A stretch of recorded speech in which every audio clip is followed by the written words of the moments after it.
കണ്ടന്റിന് വളരെ ക്ഷാമമുള്ള ഒരു ദിവസമായിരുന്നു. അതായത് കുറച്ച് കണ്ടന്റ് എവിടേക്കോ കിട്ടി, അത്രേ ഉണ്ടായിരുന്നുള്ളൂ. ഇന്ന് ലൈഫ് സ്റ്റോറി പറഞ്ഞത് ഷൈത്യാണ്. ഷൈത്യ ഭയങ്കര ഇമോഷണലി ഇങ്ങനെ ഭയങ്കരമായിട്ട് വിഷമിച്ച് ഇങ്ങനെ ഇരുന്ന് ലൈഫ് സ്റ്റോറി പറഞ്ഞുകൊണ്ടിരിക്കുകയാണ്. അപ്പോൾ പെട്ടെന്ന് തന്നെ ആര്യൻ ഭയങ്കര ചിരിയായിരുന്നു. അപ്പൊ അടുത്ത് ജിസയിലാണ് ഇരുന്നത്. ജിസയിലും ഭയങ്കരമായിട്ട് ചിരിച്ചു. അപ്പോൾ സരിക ഇങ്ങനെ തോണ്ടിയിട്ട് പറഞ്ഞു ബാക്കിൽ പോയി ചിരിക്കുന്നു പറഞ്ഞു. അപ്പൊ എന്ത് ചെയ്ത് ആര്യൻ എണീറ്റ് ബാക്കിൽ പോയി തറയിലിരുന്ന് ചിരിച്ചോ കരഞ്ഞോ എന്നറിയത്തില്ല. പക്ഷെ അവിടെ ഇരുന്ന് ഇങ്ങനെ പിന്നെ അങ്ങോട്ട് ബാക്കിലോട്ടുള്ള വിഷ്വൽസ് കാണിക്കുന്നില്ല. പക്ഷെ സരിക അത് കണ്ടിട്ട് ഭയങ്കര ചിരിയായിരുന്നു. അപ്പോൾ ഇതെല്ലാവരും നോട്ട് ചെയ്യുന്നുണ്ട്. ഷാനവാസും അബിയും എല്ലാവരും ഒനിയിലും എല്ലാവരും നോട്ട് ചെയ്യുന്നുണ്ട്. പിന്നെ റെന ചിരിച്ചു, പിന്നെ വേറെ ആരാ സരിക ചിരിച്ചു, സരികക്ക് ഭയങ്കരമായിട്ട് ചിരിച്ചു, ജിസയിൽ ചിരിച്ചു. അപ്പം എല്ലാവർക്കും അതിപ്പം ഒരാള് ലൈഫ് സ്റ്റോറി പറയുമ്പോൾ ഇങ്ങനെ ഇരുന്ന് ചിരിച്ചോണ്ടിരിക്കുമ്പോഴത്തേക്കും എല്ലാവർക്കും ആർക്കായാലും ഒരു വിഷമം ഫീൽ ചെയ്യില്ല. അതായത് പറഞ്ഞുകൊണ്ടിരിക്കുന്ന ആളിനെ അയാളുടെ കളിയാക്കുന്നത് പോലെയും തോന്നും.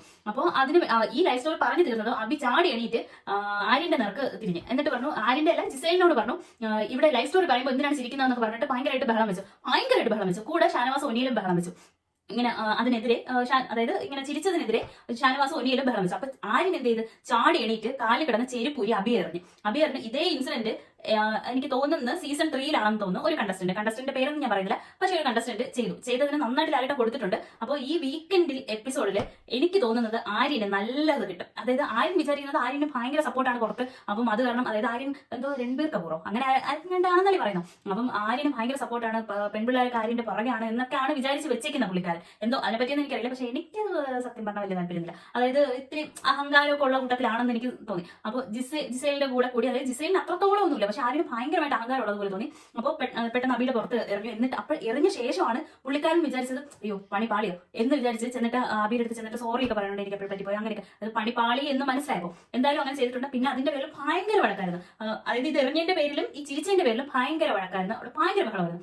ഇത് മാത്രമാണ് ഇന്ന് കണ്ടന്റ് എന്ന് പറയാൻ വേണ്ടിയിട്ടുണ്ടായിരുന്നത്. എന്നിട്ട് പറയുന്നുണ്ട് എനിക്ക് ഭയങ്കര നടുവേദനയാണ്. അപ്പൊ നടുവേദനയാണ് ഞാൻ കരഞ്ഞതാണെന്ന് കൂടെ ജിസയിലും സപ്പോർട്ട് ചെയ്യുന്നുണ്ട്. കരഞ്ഞതാണ്.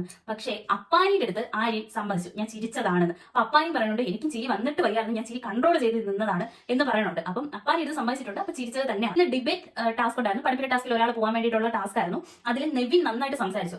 നെവിനും ശൈത്യാണ് എതിരെ നിന്ന് സംസാരിച്ചത്. അതായത് അവിടുത്തെ ബിഗ് ബോസിലെ അവരുടെ ഒരു കണ്ടന്റുമായിട്ട്, അതായത് ഇപ്പം അവർക്ക് കൊടുത്ത ഡിബേറ്റ് അതിനെപ്പറ്റി ഉള്ളതായിരുന്നു. അപ്പോൾ നെവിൻ സംസാരിച്ചത് എന്താണെന്ന് വെച്ച് കഴിഞ്ഞാൽ അനുവിന്റെ പാവാടത്തുമ്പിലാണ് ശൈത്യ കിടക്കുന്നത് എന്നുള്ള രീതിക്ക് നെവിൻ സംസാരിച്ചു. അപ്പൊ ഭയങ്കരമായിട്ട് ശൈത്യ ഞാൻ അങ്ങനെയല്ല എന്നൊക്കെ പറഞ്ഞ് സംസാരിക്കുന്നുണ്ട്. എന്നിട്ട് പിന്നെ നെവിൻ തന്നെയാണ് നന്നായിട്ട് സംസാരിച്ചത്. അവർ രണ്ടുപേരിലും നെവിന്റെ തന്നെയാണ് കിട്ടിയും. അക്ബറുമാണ് അടുത്ത നേർക്ക് നേരെ നിന്നത്. അതിൽ അബി നന്നായിട്ട് സംസാരിച്ചു. പക്ഷെ അക്ബർ കുറച്ചുകൂടെ പോയിന്റുകൾ പറഞ്ഞു എന്നുള്ള കാരണത്താൽ അക്ബറിന് കൊടുത്തു. രേണുവും തമ്മിലുള്ളതാണ് അടുത്തുള്ളത്. അതായത് ബിന്നി ഇവരുടെ വിഷയം തന്നെ ശുചിത്വമായിട്ട് ബന്ധപ്പെട്ടതാണ്.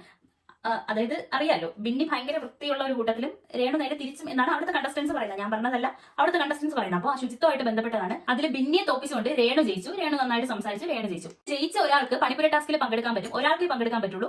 ഈ ഇത്രയും ജയിച്ച ആൾക്കാരിൽ ഒരാൾക്ക് അതിന് വേണ്ടിയിട്ടായിരുന്നു പിന്നെ അവിടുത്തെ ഭാഗം. ഇന്ന് വേറൊരു ടാസ്ക് ഉണ്ടായിരുന്നു, പണിപ്പുര ടാസ്കിൽ പോകുന്നത് തന്നെയായിരുന്നു. ആ ടാസ്കിൽ എല്ലാവരും അത്യാവശ്യം നന്നായിട്ട് കളിച്ചു. അതിൽ ഇടയ്ക്ക് വെച്ച് ആദിലയും ശാരികയും തമ്മിൽ അതായത് സംസാരം അല്ല ഉന്തും തള്ളും ബഹളമായി ഇടയ്ക്ക് ശൈത്യം വന്ന് പിടിച്ചു മാറ്റി. അപ്പോൾ അതൊന്ന് പിന്നെ അങ്ങ് പോയി. ഇന്നത്തെ കണ്ടന്റുകൾ ഇത്രയൊക്കെ ഉള്ളൂ. അങ്ങനെ ഒരുപാട് കണ്ടന്റ് എന്ന് പറയാൻ വേണ്ടിയിട്ടൊന്നുമില്ല.